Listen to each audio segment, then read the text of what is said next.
Tapos sinabihan niya ako na umupo daw sa gitna ng kama. Sumunod lang ako sa instruction, umupo ako na naka-cross legs. Nung itutuloy ko na dapat ang pagmamasahe, tumayo tumayo siya at umupo sa harap ko. Sinimulan niyang tanggalin ang butones ng t-shirt ko hanggang sa tuluyan niya tinanggal ang buong t-shirt ko. Sabi niya, tumalikod daw ako. Sumunod lang ako doon at tinanggal niya ang aking bra. Pagkatapos hinawakan niyang balikat ko at hinila pahiga sa kama. Nung nakahiga na ako, pumaibabaw sa si Kibuloy tapos ako po si alias Amanda. Ngayong umaga po ay babasahin ko ang aking salaysay na dati ko na rin naidetalye sa affidavit. Isasubmit ko rin po ang affidavit na yon sa ating chairperson. Dati po akong full-time miracle worker ng Kingdom of Jesus Christ, the name above every name, ni Pastor Apollo C. Kibuloy. Gagamitin ko po ang abbreviation na KJC. Pinagsamantalahan ako ni Pastor Kibuloy bilang menor de edad na pinaniwala nila ako na hindi dapat questionin ang pagsasamantala niya dahil mali na questionin ng ama. Namulat po ako sa KJC ministry dahil sa aking ama na masugid na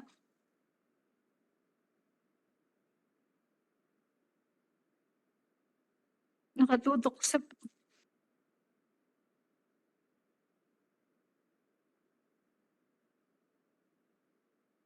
Okay lang po, Miss Amanda. Take your time po.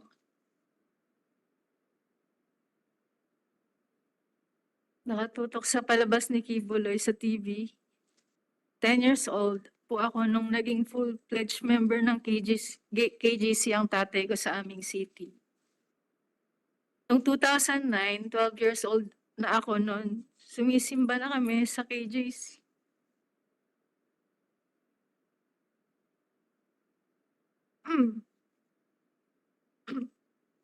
Miss Amanda, bago kayo magpatuloy, nais ko lang i-acknowledge ang presensya ni Senador Estrada. Salamat po sa pagdalo ninyo, Sen.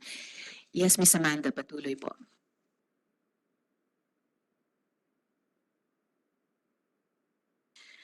Kasama ang kapatid kong babae na 10 years old naman. Mula 2010 to 2011, naging aktibong member kami ng kapatid ko sa KJC. 2012 na binyagan o na-baptize na kami under KJC rights at mula noon official members na kami. Dito na nagsimula yung pamamalimos kung kani-kanino, pangangaroling, pagbebenta ng OTAP at yung pagbibigay ng mga sobre para sa mag-solicit. Bata pa kami noon kaya wala kaming magawa. Kundi sundin ang coordinator kaysa naman ipatawag sa KJC office, mapagalitan at mapapalo kami. Noong December 2012, nirecruit kami ni Marlon Rosete para mangaroling kasama ang group niya na ang tawag ay Psalms of David Orchestra. Sabi niya sa amin, kakanta kami sa harap ni Pastor Kibuloy sa bahay niya sa Quezon City. Doon yun sa KJC Compound, Mozart Street, Greenville Subdivision, Barangay Sauyo, Novaliches, Quezon City. First time namin ng kapatid ko na makilala noon si Kibuloy. Pero nung nakita niya kami ng kapatid ko, ang sabi niya, oh, ito yung magkapatid, kasama pa ang aming apelyido. Noong January 2013, sinabihan kaming magkapatid ni KJC Minister Aline Balmes na naimbitahan daw kami ni Kibuloy na mag-attend at kumanta sa open field concert sa Davao City. Kaya nagpunta ako, ang kapatid ko at ang nanay ko at isa kong kapatid na lalaki sa Davao City, kung saan nakasama ulit namin si Kibuloy for the second time. Pagkatapos ng concert, inimbitahan ako na maghapunan kasama si Kibuloy, kasama ang isang babae na si Ingrid Canada. Doon ni-recruit kami ni Ingrid, kami ng kapatid ko na maging full-time workers. Ang sabi sa amin, bibigyan kami ng libreng paaral sa Jose Maria College or JMC. At magkakaroon ng allowance, may free board and lodging. Ang sabi pa, magiging party daw kami ng choir group ni Kibuloy at makakasama daw sa mga palabas niya sa live TV. Makakasakay daw kami sa eroplano ni Kibuloy, makakapag-travel daw kami ng libre at doon po pumayag ang aking ina. Noong July 2013, 16 years old na ako nito, na-promote kami bilang close-in pastoral. Sa puntong ito, nilipat kaming magkapatid sa isang dorm sa loob ng KJC Davao Compound. Pagtungtong ko ng 17 years old, mas naging masela na ang ipinapagawa nila.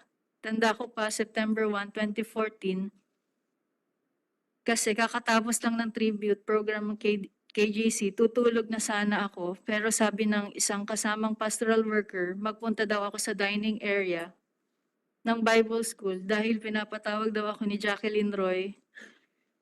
Pagpunta ko doon, andun nga si Jacqueline Roy, pero walang ibang tao sa dining area. Madilim at tahimik na kasi oras na ng gabi. Tulog na yung ibang mga kasamahan namin. Kinausap ako ni Miss Roy.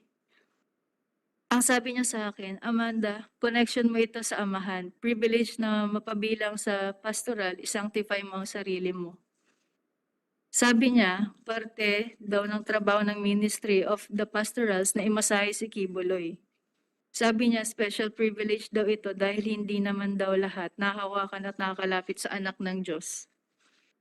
Sabi niya pa, wag ko daw pagdudahan ang anuman ng mangyayari sa loob ng kwarto kasama si Kibuloy. Basta ibigay ko lang daw ang sarili ko, maghanda daw ako, maligo, mag-toothbrush. Sinabihan pa akong mag-blow dry ng buhok. Litong-lito ako noon pero sumunod na lang ako. Sabi ni Jacqueline Roy, kunin ko daw yung isang pajama ko at binigay ko sa kanya kasi aamuyin daw niya. Ginawa ko naman. Pagkabigay ko ng pajama ko, inamoy niya at biglang sabi, ipapahiram na lang daw niya ang pajama niya. Bumalik ako sa kwarto ko at siya naman kinuha niya yung pajama niya. Bago ako maligo, pumunta si Jacqueline Roy sa kwarto ko at binigyan ako ng isang t-shirt na may botones at pajama pants. Isang bote ng shampoo na Palmolive Violet at lotion na pabango na Bath and Body Works brand. Ang specific scent ay Enchanted, na paborito daw ni Kibuloy. Hindi ko po talaga makakalimutan ng mga yan. Maligo na daw ako at magkuskus ng maayos. Hinihintay daw ako ni Jacqueline Roy sa kwarto ni Kibuloy. Pagkatapos kong maligo at mag-blow dry, pumunta ako sa kwarto ni Kibuloy sa Bible School building. Yung kwarto na yon may 2 pinto. Yung unang pinto bukas na. Kaya pumasok ako doon. Yung isang pinto papunta sa main room ni Kibuloy. Pagkatok ko, sa pangalawang pinto pinagbuksan ako ni Jacqueline Roy. Inakay niya ako sa may kama ni Kibuloy. Nakita kong natutulog at naghihilik pa. Nung una, pinaupo muna ako ni Jacqueline Roy sa kama, malapit sa paa ni Kibuloy. Natulog pa rin noon. Pinakita ni Jacqueline kung paano daw imamasahe si Kibuloy. Sabi niya unahin ko daw sa paa. Nakinig lang ako habang dinedemo niya. Tapos sabi na lang ni Jacqueline, hintayin ko na lang daw na sabihin ni Kibuloy kung anong sunod na gagawin. Sabi niya hanggat walang sinasabi si Kibuloy na pwede na akong umalis, hindi ako dapat lumabas ng kwarto. Matapos siyang magbilin, lumabas na siya ng kwarto.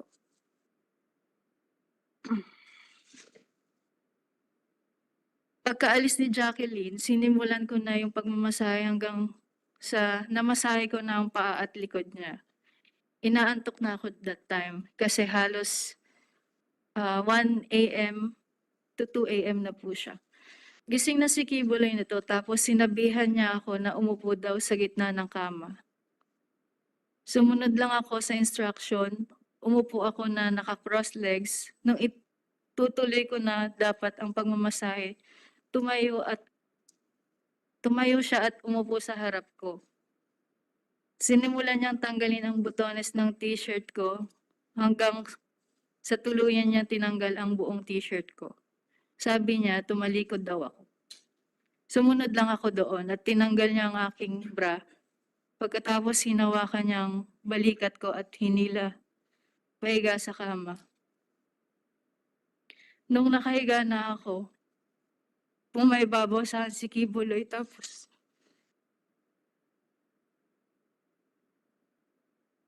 kahit pareho pa kaming nakapajama nun, kinikis-kiss niya ang ari niya sa ari ko.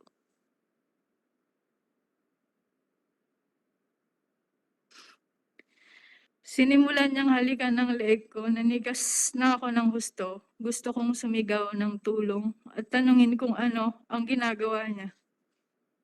Pero naalala ko na bawal akong mag-question. Paumanhin po, Madam Chair, pumaselan ito. Halaw po ito sa aking sinumpaang salaysay. Nung tinigasan na siya, sinimulan niyang tanggalin ang pajama at pants at underwear ko.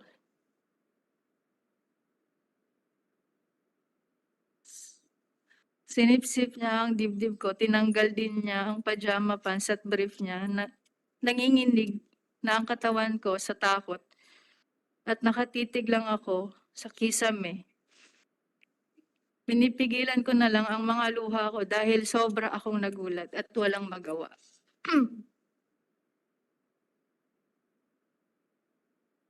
Pagkatapos ay tuluyan na akong pinagsamantala ni Apollo Kibuloy nung siya ay natapos na. Pumunta siya sa CR. Tulala pa rin ako, nakatitig lang sa kisame.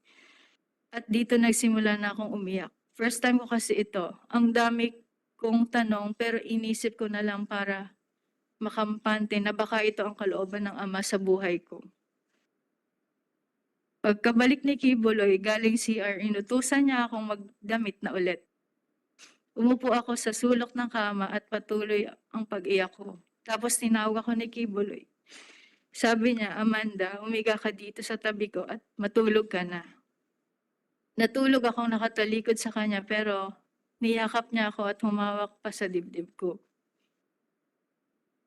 Pagdating ng alas 6 o alas 7, pinabalik na ako sa kwarto ko. Sinabihan niya pa ako, mamaya paggising mo ng maaga, huwag kang lalabas sa main na pinto. Doon ka sa likod sa garden.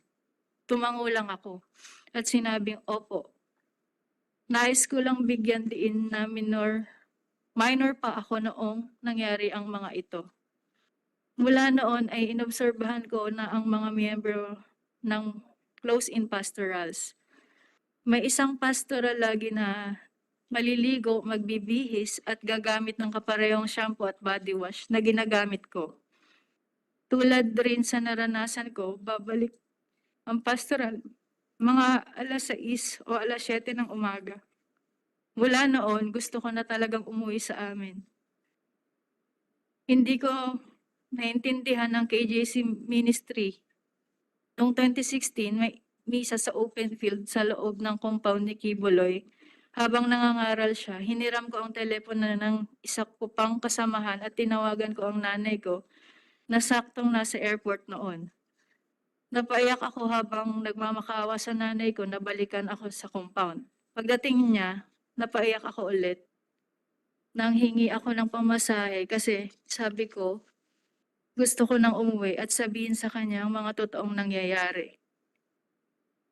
Pagkaalis ko sa KJC, pumunta naman ang nanay ko sa Davao City para i-rescue ang kapatid ko. Pinahirapan nila ang nanay ko.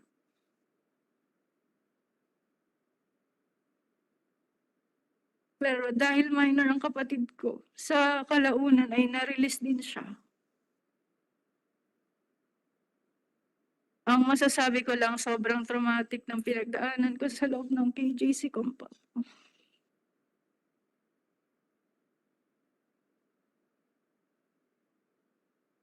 Hanggang ngayon, hindi pa rin ako nakaka-recover. Hindi nila nilalabas ang aking transcript of record sa JMC. Ang paaral ang pag-aari ni Kim.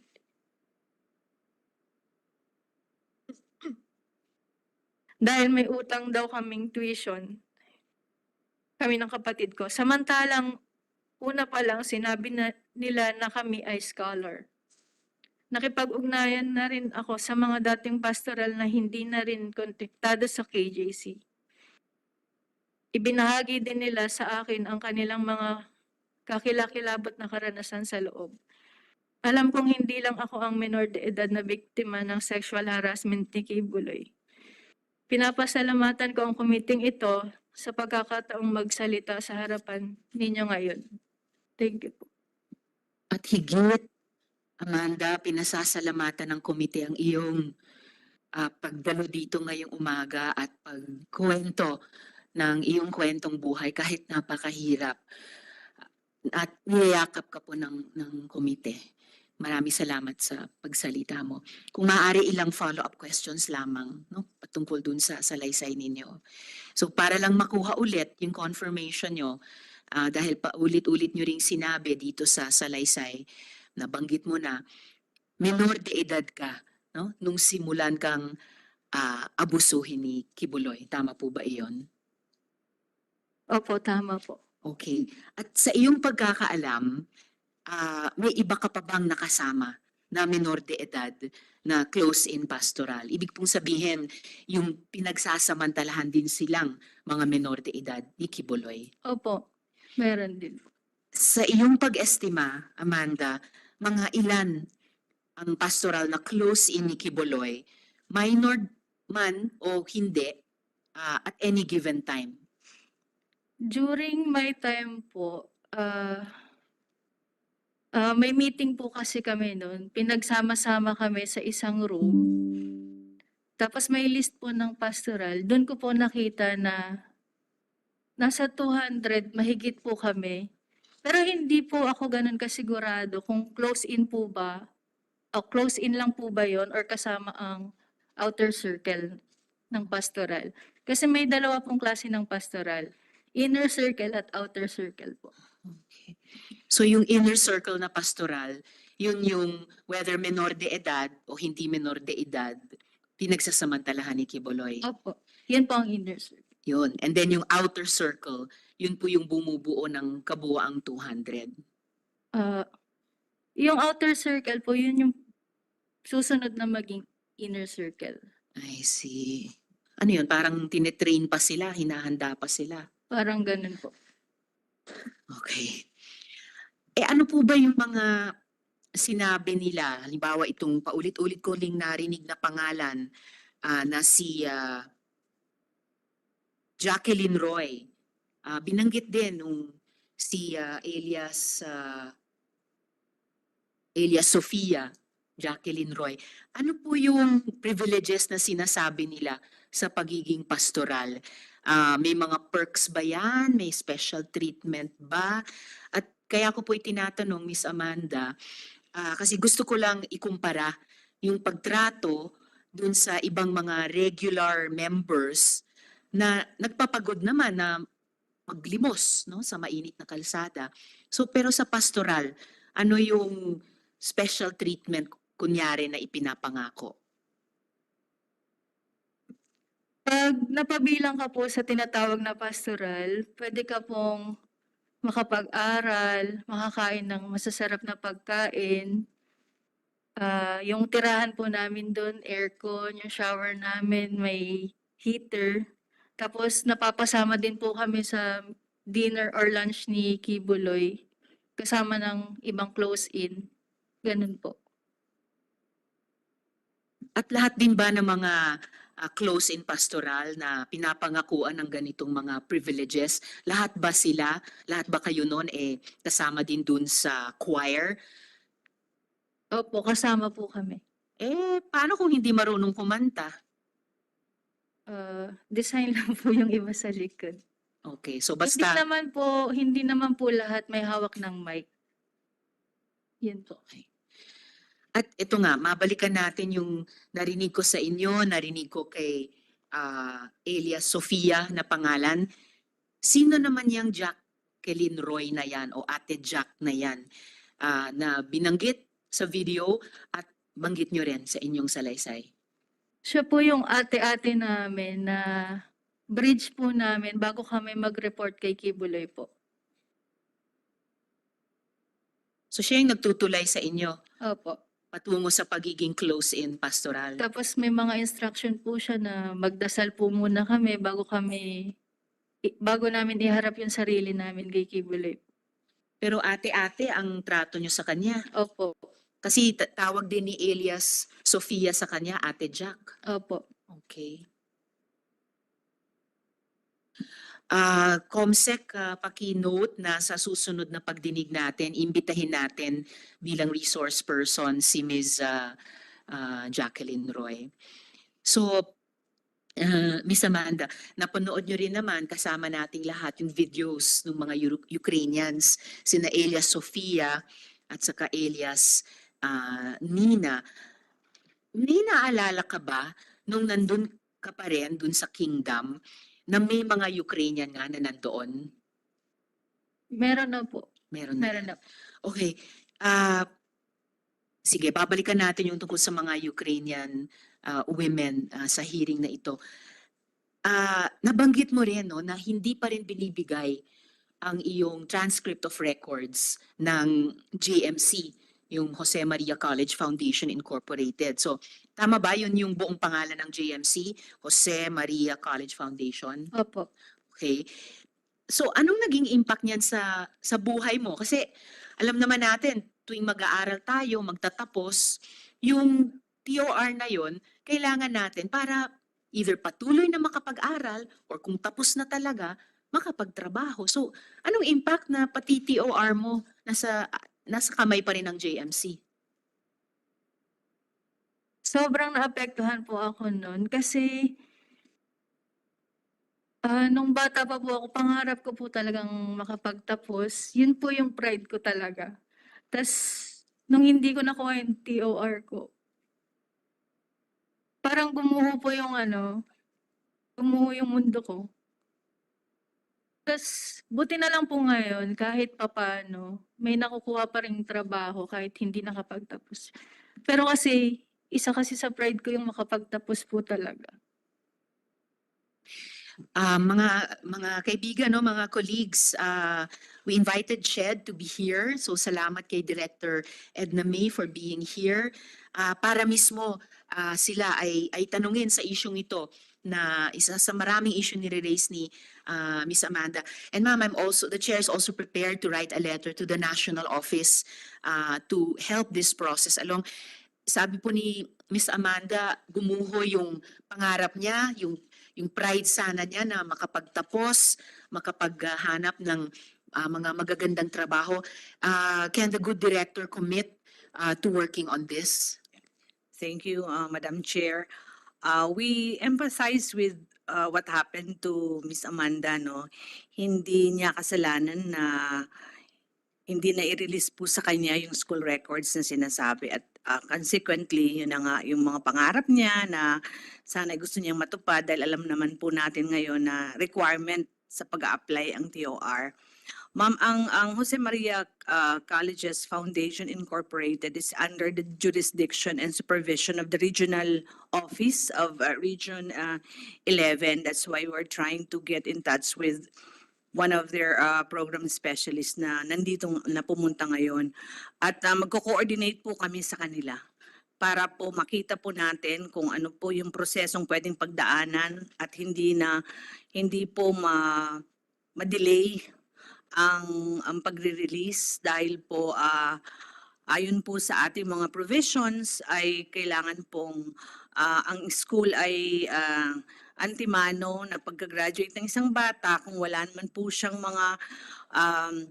mga pagkukulang sa mga bayarin at saka po sa iba pong mga halimbawa clearance and all ay dapat po talaga silang magbigay ng kanilang requirements. But asahan po ninyo na makikipag-coordinate po kami sa regional office at tututukan po namin ang problemang ito para po matulungan po namin si Miss Amanda. Maraming salamat, Director Edna May. At kahit pending yung coordination nyo sa Region 11, well, wala pong usapin ng utang sa bayarin dito dahil pinangakuan po sila nung kanyang kapatid na magiging scholar. Yes, Opo. So, I take the committee, the chair takes yung statement po ninyo as in principle a promise Yes. na masesecure po yung TOR at maibibigay na po kay Miss Amanda. Yes, ma'am. We will Thank you. coordinate with Miss Amanda also. Maraming salamat, Thank you po. Director Edna May. Sige po, Miss Amanda. So, asahan po ninyo yon at i-follow up po ng komite na ma-deliver po ng CHED sa inyo yung iyong TOR. Madam Chair, Yes. ganun din po sa kapatid ko. Dalawa po kaming hindi nabalik yung TOR po. Alright. So, dalawa po kayo ng kapatid mo ay i-follow up po ng komite in coordination sa CHED para makuha po natin yon. Okay po. At this point, Miss Amanda, may ipapakita po akong video. Panoorin po natin.